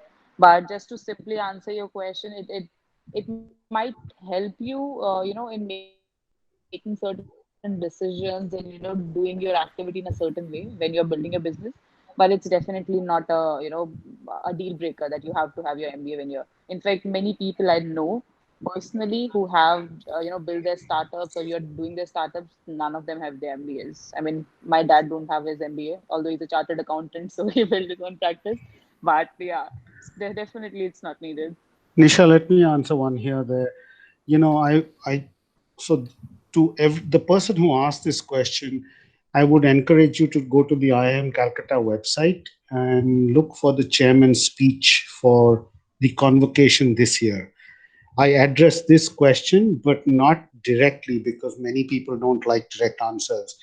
But in my own opinion, if you want to build your career or you want to build large organizations, there are a couple of important points. The most important point, जिसको हम हिंदी में कहते हैं, you need two qualities. You don't need an MBA actually. You need two qualities, जिसको कहते हैं एक धैर्य और दूसरा शौर्य. You need patience and you need courage and you need consistency. So most of us in the desire to get success are impatient and we do not continue down the same line. Actually, to be a master at something, you have to apprentice for that only time. You cannot crunch it. In an MBA, they will teach you everything in 2 years, but still you will have to learn how to deal with people. For this, you require these two skills. And of course, if you go to the speech on my IIM Calcutta ac.in, you will see the chairman's speech, which is the speech I gave. It's just 15 minutes or 20 minutes, not long. It's on YouTube, you can see it, and the text is also there. I put it up so that many kids, but it is not your standard management convocation talk. But I would urge you to see it because हम जिसको हिंदी में कहते हैं, मेरी 30 साल के experience का निचोड़ उसमें है. And if there was one gift I want to give you guys, I don't want you guys to struggle for 30 years that I did. If I could crunch that in 30 minutes and give it to you, then I would have done my job as being called a senior to you. You don't have to go through 30 years to learn what I learned if I could give it to you in 30 minutes. So that talk, I'm not propagating myself, but I put I had to struggle because my counterpart at Ahmedabad is Kumar Birla and counterpart at IIM Bangalore is Devi Shetty. So the moment I talk, they will compare me with these. And I said, no issues. I'm still going to talk from my heart. So go check that out. You'll get the answer. Thank you. So it was actually a personal question from me itself. I'll really look up on the speech on the website. Thank you, sir. So the final question is, what is one of your key takeaways from your journey in DTU itself?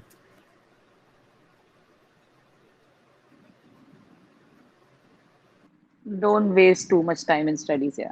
Not at all. Maintain your GPA, right? If you want to go to IIMs, etc., maintain that grade, but don't be that.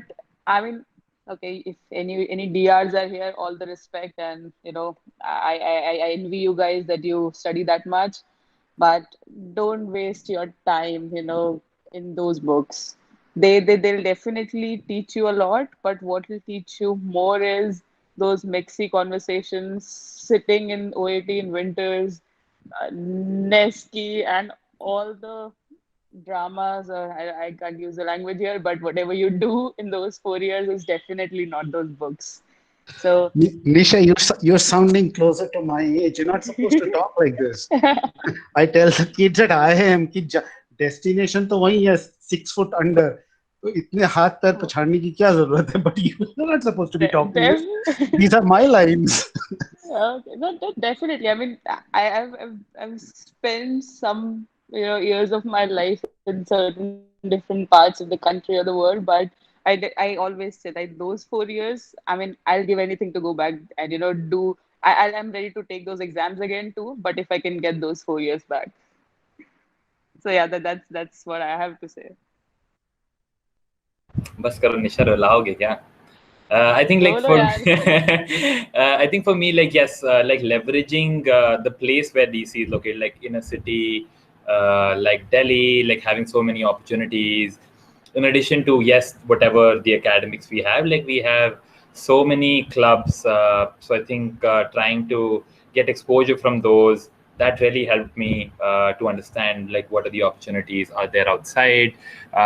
Like trying out different things in college, I think is a good way also to like how to spend your time so that you are able to narrow down on your interests, which I'm like even after like 5-6 years, honestly, like I'm still trying to understand what I want to do further in life. But I think like it gives you safe space to try all those things right now.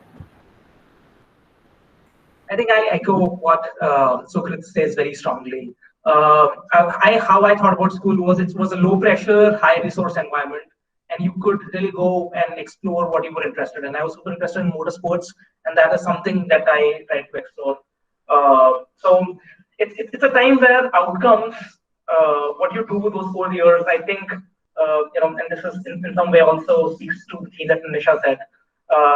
Try to find out who you are, I think, and I know it comes with a weight of finding out who you are, but in reality, I think exploring the things that you're interested in and not really getting bogged down by the things that you have to do, because really, you don't really have to do anything. You don't really have to get an MBA to create a large MBA. You don't have to do A to do B in any scenario and put anything in A and B. So I think explore.